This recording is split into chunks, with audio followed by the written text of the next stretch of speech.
नमस्कार दोस्तों। हमने संपूर्ण संस्कृत की शिक्षण विधियां हैं वो देख ली।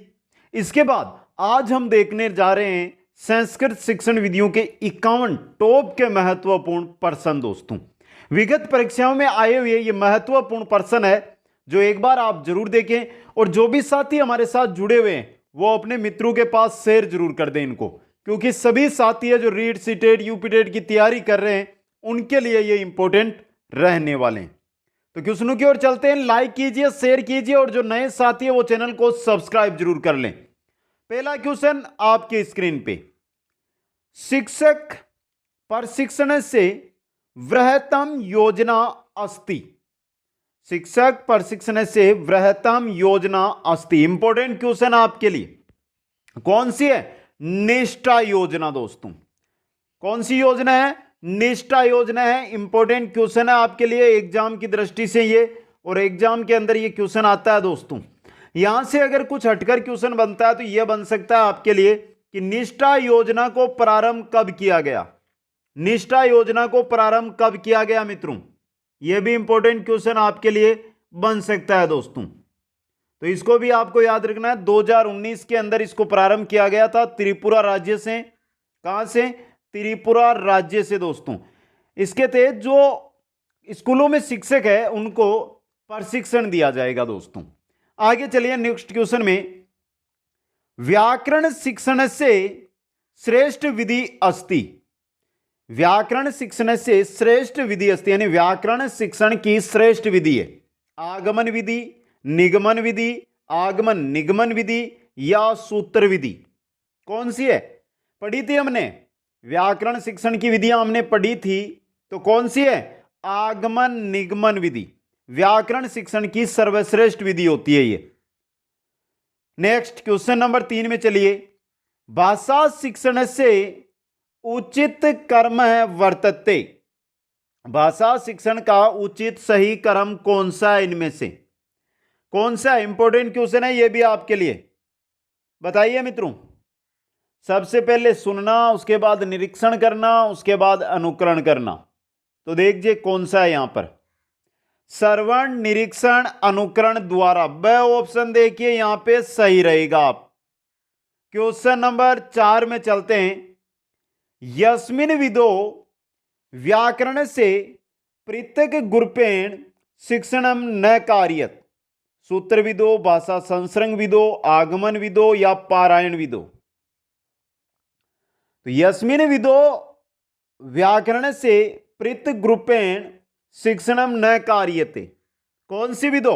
भाषा संसर्ग विदो। दोस्तों, सही रहेगा ऑप्शन ब यहां पे। क्वेश्चन नंबर 5, परंपरागत अधिगम साधनम वर्तते। परंपरागत अधिगम साधनम वर्तते। परंपरागत अधिगम साधन दूरदर्शनम, चित्रम, श्यामपट है या संगणक है। ये इंपॉर्टेंट क्वेश्चन है आपके लिए। पूछा क्या है यहां पर? आपको पूछा गया है, वो पूछा गया है कि इनमें से जो परंपरागत अधिगम साधन है वो कौन सा है। दोस्तों, सबसे इंपॉर्टेंट क्वेश्चन बनता है एग्जाम की दृष्टि से ये। परंपरागत जो अधिगम साधन है वो कौन सा है, वो आपको यहां पर बताना है। कौन सा है मित्रों? सही रहेगा आपका ऑप्शन ए यहां पर। कौन सा है? नहीं है दूरदर्शन, स है आपका, श्यामपट है परंपरागत यहां पे। कौन सा है? श्यामपट। दोस्तों, आगे चलिए नेक्स्ट क्वेश्चन में। क्वेश्चन नंबर 6 देखिए, पद्य शिक्षण से विधि नास्ति। पद्य शिक्षण की विधि नहीं है। गीत विधि, अर्थवबोध विधि, समीक्षा विधि या भाषा संसर्ग विधि। पद्य शिक्षण की विधि गीत विधि है, अर्थ अवबोध विधि है, समीक्षा विधि है, भाषा संसर्ग विधि यह नहीं है। तो द ऑप्शन यहां पे सही रहेगा। क्वेश्चन नंबर 7, यहां से जो साथी संस्कृत शिक्षण विधियों की जो कोर्स है, कंप्लीट अध्याय है, उनको देखना चाहते हैं, कंप्लीट जो थ्योरी है उसका अध्ययन करना चाहते हैं, तो प्लेलिस्ट में जाइए। वहां पर संस्कृत शिक्षण विधियां कोर्स के नाम से बनी हुई है प्लेलिस्ट। वहां से आप 13 क्लास है वो अटेंड कर सकते हैं। छोटी छोटी 13 क्लासें रहेगी दोस्तों। इसके अलावा ये 50 क्वेश्चन, आज हम 51 क्वेश्चन देख रहे हैं, इसके अलावा भी मैं आपके सामने एक सीरीज लेकर आऊंगा जिसके अंदर कम से कम 300 क्वेश्चन रखेंगे एक ही क्लास में, जिसके अंदर आपका जो संपूर्ण संस्कृत शिक्षण है वो हो जाएगा दोस्तों। क्वेश्चन नंबर 7 कह रहा है प्राथमिक कक्षासु पद्य शिक्षण से श्रेष्ठ विधि अस्ति। प्राथमिक कक्षा में पद्य शिक्षण की श्रेष्ठ विधि कौन सी है मित्रों? कौन सी विधि है प्राथमिक कक्षाओं के लिए? गीत विधि, अर्थ अवबोध विधि, व्याख्या विधि या समीक्षा विधि? प्राथमिक कक्षाओं के लिए पद्य शिक्षण की श्रेष्ठ विधि होती है वो होती है आपकी गीत विधि। कौन सी होती है? गीत विधि होती है दोस्तों। क्वेश्चन नंबर 8 में चलते हैं। भाष्य विधे अपरम नाम अस्ति। भाष्य विधि का अपर दूसरा नाम या उपनाम कौन सा है? समीक्षा विधि है, तुलना विधि है, व्याख्या विधि है या व्यास विधि है? भाष्य विधि का अपर नाम कौन सा है? व्यास विधि है दोस्तों। सही रहेगा आपका यहां पे ऑप्शन द। क्वेश्चन नंबर 9 में चलिए। दंडान्वय विदो दंड से किम तात्पर्य। जो दंडान्वय विधि है हमारी उसके अंदर जो दंड है, दंड प्लस अन्वय, तो यहां पर जो दंड है इसका मतलब, इसका अर्थ, इसका तात्पर्य क्या है? वर्णा, पदम, वाक्यम या पदच्छेद है? क्या अर्थ है मित्रों दंड का? दंड का बताया था मैंने, दंड से अर्थम, दंड से तात्पर्य है वाक्यम दोस्तों। सही है आपका स ऑप्शन। Question number 10। पद्य शिक्षण से श्रेष्ठ विधि अस्ति। पद्य शिक्षण की श्रेष्ठ विधि कौन सी विधि है? दंडान्वय, खंडान्वय, समीक्षा या तुलना? पद्य शिक्षण से श्रेष्ठ विधि, पद्य को खंड में बांटिए और उसका हर एक चीज को बताते हुए चलिए, मतलब खंडान्वय विधि है। कौन सी है? खंडान्वय विधि। यहां पे सही है आपका ब ऑप्शन। क्वेश्चन नंबर 11 देखिए। पद्य पाठ योजनायाम कीदृशा प्रश्ना न भवन्ति। पद्य पाठ योजना में कैसे प्रश्न नहीं होते? विचार विश्लेषण प्रश्न, केंद्रीय भाव प्रश्न, सौंदर्य अनुभूति प्रश्न, एतेषु सर्वे न। अच्छा इंपॉर्टेंट क्वेश्चन आपके लिए। पद्य पाठ योजना के अंदर विचार विश्लेषण वाले प्रश्न नहीं होते हैं मित्रों, तो यहां पे आपका सही रहेगा 11 का ऑप्शन है यहां पे। क्वेश्चन नंबर 12 है। पद्य शिक्षणे प्रामुख्यम वर्तते। पद्य शिक्षण का प्रामुख्यम है शब्दार्थ से, उच्चारण से, भावबोध से या अनुवाद से? किससे? पद्य शिक्षण का मुख्य उद्देश्य अगर हम बात करें तो वो है भावबोध, भावबोध से। यहां पे सही है आपका ऑप्शन है। क्वेश्चन नंबर 13 अटेंड कीजिए। नाटक शिक्षण से विधिर नास्ति। नाटक शिक्षण की विधि नहीं है।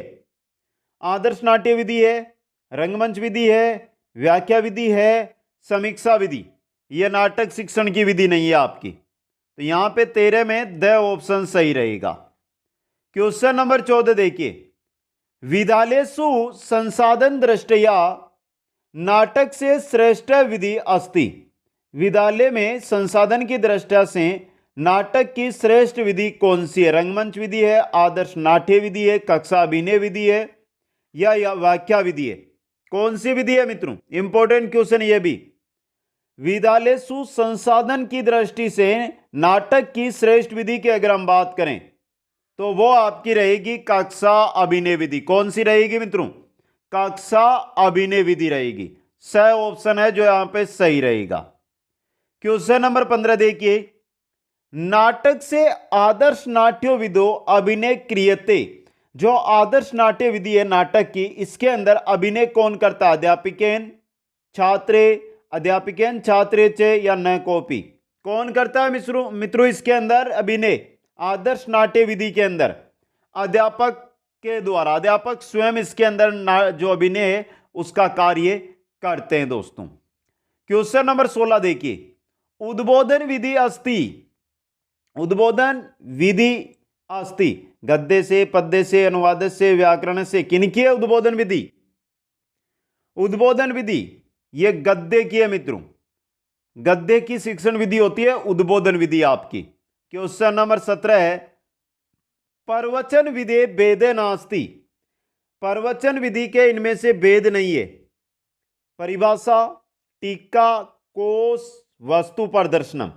प्रवचन विधि का परिभाषा है, टीका है, कोश है, वस्तु प्रदर्शनम नहीं है।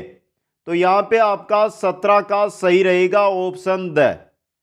क्वेश्चन नंबर 18 में चलिए, उद्बोधन विधि सुनास्ति, उद्बोधन विधि सुनास्ति, वस्तु प्रदर्शनम, अनुवाद है, चित्रम, प्रत्यक्ष क्रिया। जो उद्बोधन विधि है उसमें क्या नहीं किया जाता है इनमें से? अनुवाद दोस्तों, क्या नहीं किया जाता? अनुवाद। इंपॉर्टेंट क्वेश्चन आपके लिए, उद्बोधन विधि के अंदर इनमें से क्या नहीं किया जाता है? अनुवाद।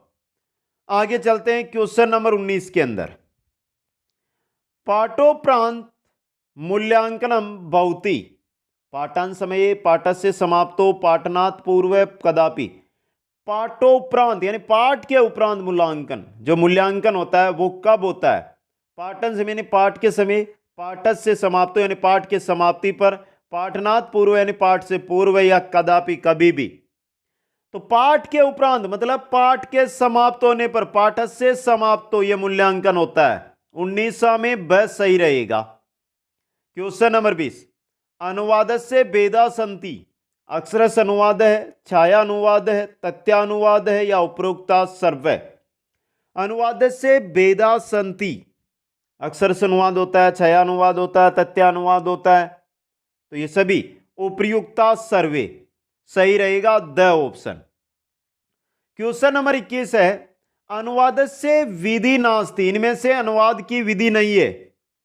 अनुवाद से विधिर नास्ति, इंपॉर्टेंट क्वेश्चन, अनुवाद से विधिर नास्ति, पुस्तक विधि, द्विभाषा विधि, तुलना विधि, यह तो अनुवाद की विधियां हैं, लेकिन जो अब भाष्य विधि दी गई है ना आपको, यह अनुवाद की नहीं है। तो द ऑप्शन सही रहेगा। क्वेश्चन नंबर 22, सर्वोत्तम अनुवाद है भवति, सर्वोत्तम अनुवाद है, अक्षरश है, छाया अनुवाद है, तथ्य अनुवाद है, या फिर न कॉपी? यह भी इंपॉर्टेंट क्वेश्चन, सर्वोत्तम या उत्तम प्रकार का जो अनुवाद है वो कौन सा माना जाता है? तथ्य अनुवाद माना जाता है। कौन सा? तथ्य अनुवाद माना जाता है। क्वेश्चन नंबर 23, 23 नंबर है आपका, प्रयोग से अभ्यास से च महत्वम कस्य पाठ योजनायाम भवति, प्रयोग और अभ्यास का महत्व है कौन सी की जो पाठ योजना है उसमें है दोस्तों? गद्य से, व्याकरण से, पद्य से, या नाटक से? व्याकरण से। प्रयोग और अभ्यास इनका महत्व है व्याकरण पाठ योजना में होता है दोस्तों। तो सही रहेगा ब ऑप्शन। क्वेश्चन नंबर 24 है आपका, भाषा संसर्ग विधि अपर नाम है किम, जो भाषा संसर्ग विधि है इसका अन्य नाम क्या है मित्रों? अव्याकृति विधि है, पारायण विधि है, सूत्र विधि है, या आगमन विधि है? अव्याकृति विधि भाषा संसर्ग विधि का दूसरा नाम, अपर नाम। क्वेश्चन नंबर 25 है, आनंदानुभूति मुख्य उद्देश्यम भवति, आनंदा अनुभूति, आनंद की अनुभूति मुख्य उद्देश्य, किसका उद्देश्य है? ये मुख्य उद्देश्य बताइए मित्रों, किसका मुख्य उद्देश्य है ये? गद्य से, पद्य से, कथाया, या व्याकरण से? पद्य का, पद्य से। पद्य का जो मुख्य उद्देश्य होता है पद्य शिक्षण का वो होता है आनंद की अनुभूति। क्वेश्चन नंबर 26 है, मौखिक परीक्षाया भेद नास्ति, मौखिक परीक्षा का भेद नहीं है। संवाद सलाका प्रश्नावली बहुविकल्पनात्मक, पूछा क्या है? मौखिक परीक्षाया भेद नास्ति, संवाद है, सलाका है, प्रश्नावली है, बहुविकल्पनात्मक ये नहीं है, ये वस्तुनिष्ठ परीक्षा आपकी। द ऑप्शन सही रहेगा। क्वेश्चन नंबर 27 है, वस्तुनिष्ठ परीक्षाया भेद न वर्तते, जो वस्तुनिष्ठ परीक्षा है उसका भेद नहीं है। कौन सा नहीं है? रिक्त स्थान पूर्ति वाला भेद है, बहुविकल्पनात्मक भेद है, वर्गीकरणम भेद है, लघुत्रात्मक ये नहीं है आपका, ये भेद नहीं है। 13 नंबर क्लास ये इनकी हमारी, वो अगर अभी तक अटेंड नहीं किए तो अटेंड कर लो, वहां पर समझ में आ जाएगा ये। तो यहां पे द ऑप्शन आपका सही रहेगा। मूल्यांकन से रिलेटेड 13 नंबर की क्लास है, वहां पर ये चीजें हैं जो आपको अच्छी तरह समझ में आ जाएगी दोस्तों। यहां पर अगर हम बात करें तो निबंधात्मक, लघुत्रात्मक, अति लघुत्रात्मक ये होते हैं आपके निबंधात्मक परीक्षा के, और वस्तुनिष्ठ के अंदर जैसे अन्यतर, बहुविकल्पनात्मक, संयोजन, वर्गीकरण, सादृश्य, साधारण, रिक्त स्थान वाले ये होते हैं दोस्तों। आगे चलिए क्वेश्चन नंबर 28। क्रियात्मक पक्ष से मूल्यांकनम भवति। क्रियात्मक पक्ष से यानी क्रियात्मक पक्ष होता है ना मित्रों, यह आपके जो परिमाणात्मक या संख्यात्मक प्रविधि है उसी में होता है। ज्ञानात्मक जिसके अंदर आपके मौखिक और लिखित परीक्षा आ जाती है। दूसरा होता है क्रियात्मक पक्ष जिसके अंदर कौन किस प्रकार से मूल्यांकन किया जाता है। प्रायोगिक परीक्षा, निबंधात्मक लिखित परीक्षा या लिखित परीक्षा या सलाका माध्यम में। क्रियात्मक पक्ष यानी करके बताना। करके किसमें बताते हैं हम? प्रयोग के अंदर। तो प्रायोगिक परीक्षा, ऑप्शन ए यहां पे सही रहेगा। Question number 29। मूल्यांकन से गुणात्मक प्रविधि नास्ति। मूल्यांकन की गुणात्मक प्रविधि नहीं है। निरीक्षणम, सलाका, साक्षात्कार या क्रम निर्धारण, कौन सी नहीं है? सलाका बताइए मित्रों, सलाका किसकी है? क्या गुणात्मक है? नहीं, यह परिमाणात्मक होती है। और मौखिक परीक्षा का भेद है सलाका, जो सलाका परीक्षा है ये दोस्तों। बाकी देखिए, निरीक्षण दिया है, साक्षात्कार दिया है, क्रम निर्धारण दिया है। इनके अलावा मत सूची, प्रश्नावली, संचिताभिलेख, ये सभी गुणात्मक प्रविधियां होती है। तो यहां पे आपका सही है ब ऑप्शन। क्वेश्चन नंबर है 30। प्रत्यय विज्ञान प्रश्न न भवंती। संयोजन प्रश्न, वर्गीकरण प्रश्न, रिक्त स्थान पूर्ति प्रश्न या अन्यतर प्रत्युत्तर प्रश्न। प्रत्यय विज्ञान प्रश्न न भवंती, इंपॉर्टेंट क्वेश्चन है ये भी दोस्तों। रिक्त नहीं है, कौन से नहीं है? रिक्त स्थान पूर्ति वाले प्रश्न। इंपॉर्टेंट क्वेश्चन बन सकता है ये भी आपके लिए। आगे अब यहां पे एक क्वेश्चन बन जाए कि बताइए प्रत्यय विज्ञान जो प्रश्न है इनमें कौन कौन से आते हैं। तो देखिए, संयोजन प्रश्न आगे, वर्गीकरण प्रश्न आगे, अन्यतर प्रत्युत्तर वाले प्रश्न आगे, बहुविकल्पनात्मक आगे, या सादृश्य अनुरूप स्वरूप जो प्रश्न होते हैं वो आगे। क्वेश्चन नंबर 31, यह भी अच्छा और इंपॉर्टेंट क्वेश्चन बन सकता है। त्रिभाषा सूत्रे संस्कृते स्थानम वर्तते। त्रिभाषा सूत्र, जो त्रिभाषा सूत्र है, त्रिभाषा उपागम है, इसका संस्कृत के अंदर स्थान की अगर हम बात करें तो वैकल्पिकम है, अनिवार्यम है, संदेहास्पदम है या अनावश्यकम है? वैकल्पिकम है दोस्तों। ए ऑप्शन सही रहेगा। क्वेश्चन नंबर 32 है। मूल्यांकन से विश्वसनीयता इति गुणम कस्याम परीक्षायाम न भवति। तो विश्वसनीयता, मूल्यांकन के अंदर विश्वसनीयता है ये गुण है, वो कौन सी परीक्षा में नहीं है? वस्तुनिष्ठ, निबंधात्मक, रिक्त स्थान पूर्ति या वर्गीकरण परीक्षायाम। अच्छा, इंपॉर्टेंट क्वेश्चन। वस्तुनिष्ठ, रिक्त स्थान और वर्गीकरण परीक्षायाम, ये जो होती है ना मित्रों, इनके अंदर आपको मिल जाएगी विश्वसनीयता। जबकि निबंधात्मक, लघुत्तरात्मक, अति लघुत्तरात्मक, यहां पर विश्वसनीयता का अभाव होता है। तो यहां पे आपका ब ऑप्शन निबंधात्मक सही रहेगा। Question number 33। वाक्य में एक मुतर सीमा केसाम प्रश्नाम भवति।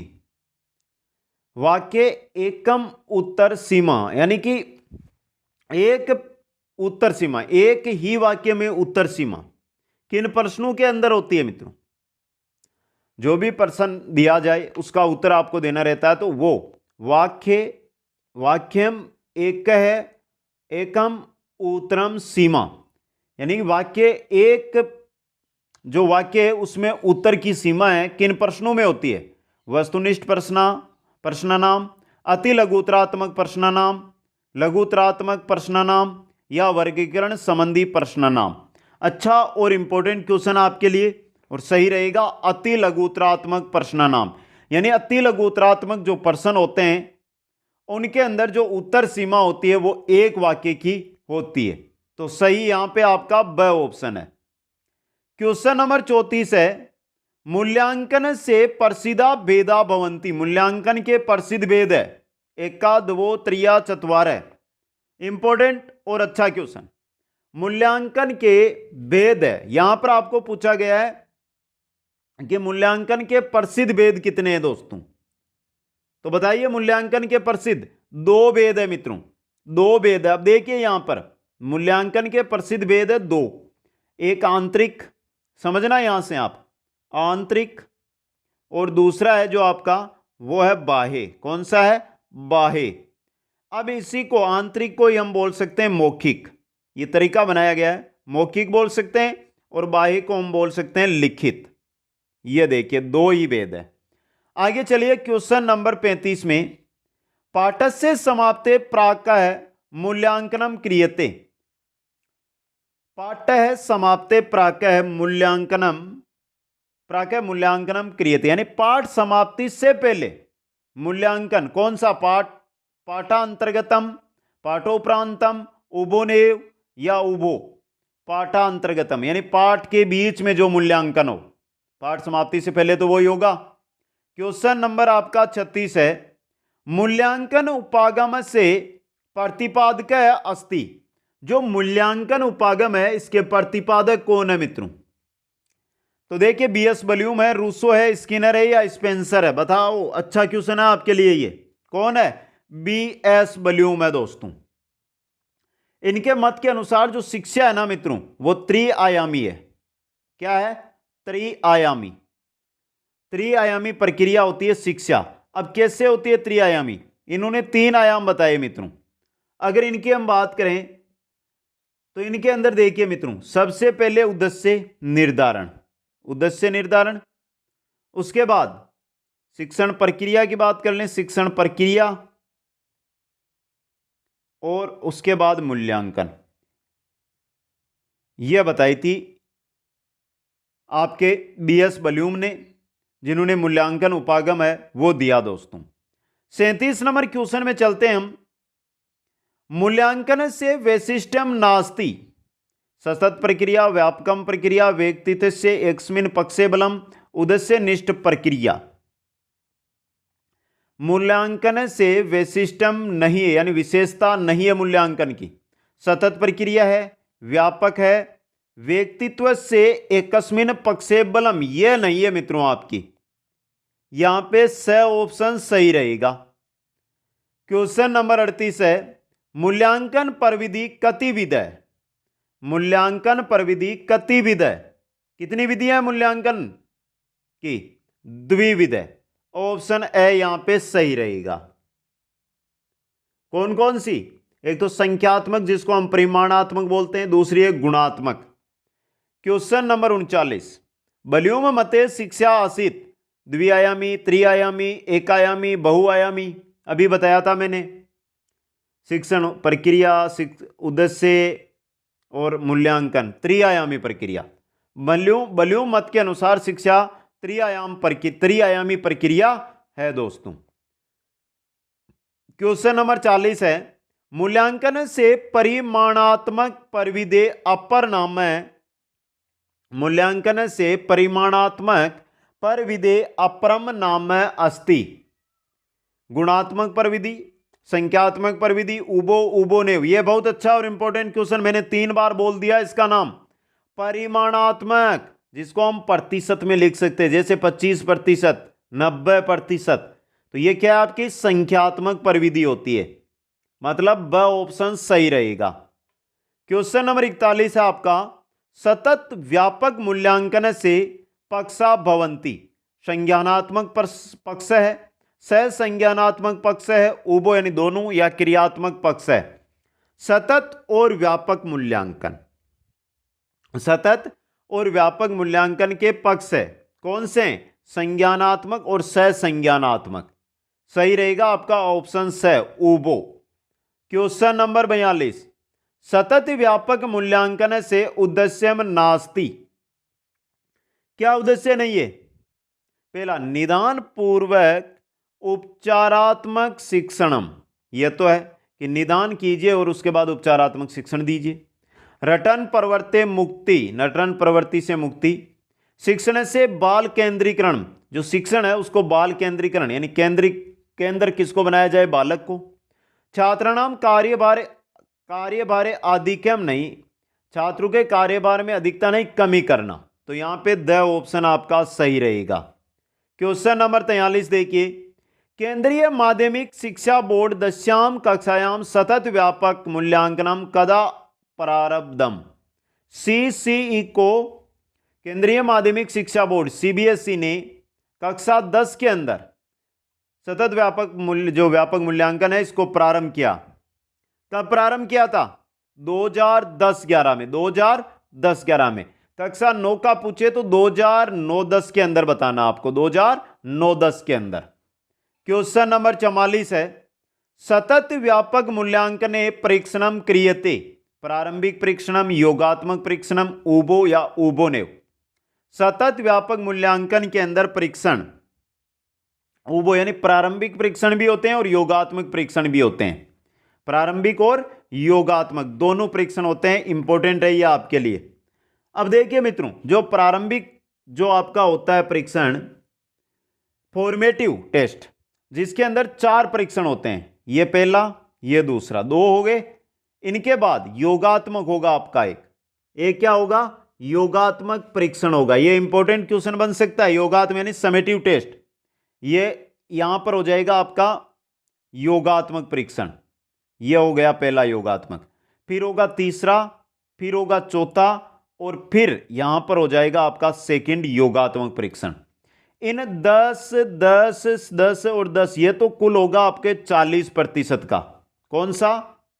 40% जो सिलेबस है, जो अंक दिए जाएंगे, 40% का तो होगा प्रारंभिक परीक्षण, और योगात्मक 30 और 30 कुल मिलाकर दोनों होंगे 60% का आपके होगा योगात्मक परीक्षण, और दोनों मिलाकर कितने हो गए? 100%। क्वेश्चन नंबर 45, रचनात्मक परीक्षणम एकस्मिन् सत्रे कतिवारं भवति। रचनात्मक शिक्षण है वो एकस्मिन् यानी एक सत्र के अंदर कितनी बार होते हैं? त्रियायामी, चतुर्वारम, द्विवारम, एकवारम। कितनी बार? अभी भी बताया मैंने कितनी बार होता है फॉर्मेटिव टेस्ट ए पे, और रचनात्मक या प्रारंभिक 4 बार होता है, तो चतुर्वारम। ब ऑप्शन सही रहेगा। क्वेश्चन नंबर 46, कस्य परीक्षण से प्रश्न पत्र केंद्रीय माध्यमिक शिक्षा बोर्ड द्वारा निर्मियते। यानी कौन से प्रशिक्षण के प्रश्न पत्र है, कौन से परीक्षण के जो प्रश्न पत्र है वो केंद्रीय माध्यमिक शिक्षा बोर्ड के द्वारा होते हैं। रचनात्मक परीक्षण के जो प्रश्न पत्र होते हैं वो विद्यालय के खुद के द्वारा निर्मित होते हैं, जबकि योगात्मक परीक्षण के जो प्रश्न पत्र होते हैं वो सीबीएसई यानी केंद्रीय माध्यमिक शिक्षा बोर्ड के द्वारा बनाए जाते हैं। तो ब ऑप्शन सही रहेगा। क्वेश्चन नंबर आपका 47 है, योगात्मक परीक्षण से अधिभार भवति। योगात्मक परीक्षण का अधिभार कितना होता है? योगात्मक परीक्षण जो समेटिव टेस्ट है आपका ऐसे, ये 2 बार आयोजित होता है, 1 व 2, अर्धवार्षिक और वार्षिक परीक्षा। ये 30 की, ये 30 की, तो कुल कितना हो गया? 60%। स ऑप्शन यहां पे सही रहेगा। क्वेश्चन नंबर 48 है, अंकन प्रणाल्याम B1 इति अंकनम क्रियते। B1 जो अंक दिया जाता है, B1 देखिए मित्रों, A1, A2, B1, B2, C1, C2, क्या सही है? ये सही है मित्रों। अब यहां पर देखिए आपका, एक बार मैं यहां पर वापस लिख देता हूं, यहां से ये पूरी चीज समझा दूं आपको। A1 आपको जो दिया जाता है, ये दिया जाता है 91 से 100 पर। A2 आपको दिया जाता है, वो दिया जाता है 81 से 90 पर, 81 से 90 पर दोस्तों। दूसरा हमारा बचता है, आगे हम आता है B1 दिया जाता है आपका 71 से 80 पर। अब यहां पर देख लीजिए 71 से 80 के मध्य कौन सा है? ये रहा बी ऑप्शन, 78 अंका नाम कृत्य। बात यहां पर हम करें B2 की, तो B2 आपको कहां से कहां तक दिया जाता है? B2 61 से 70 के मध्य।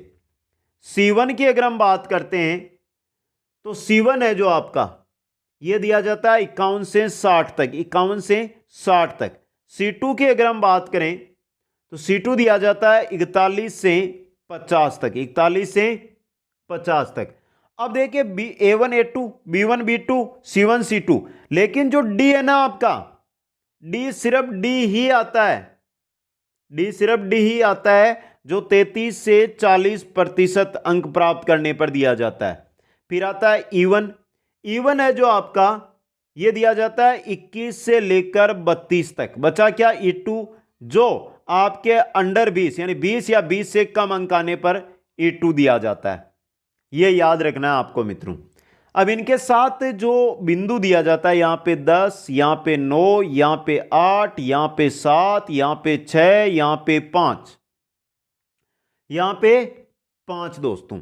और जो 33 से 40 है यहां पर दिया जाता है 4। इतने ही अंक साथ में दिए जाते हैं दोस्तों। क्वेश्चन नंबर 49 है, अंकन प्रणाल्याम डी श्रेणी प्राप्त। बता दीजिए, अभी अभी मैंने बताया डी श्रेणी किसको मिलती है।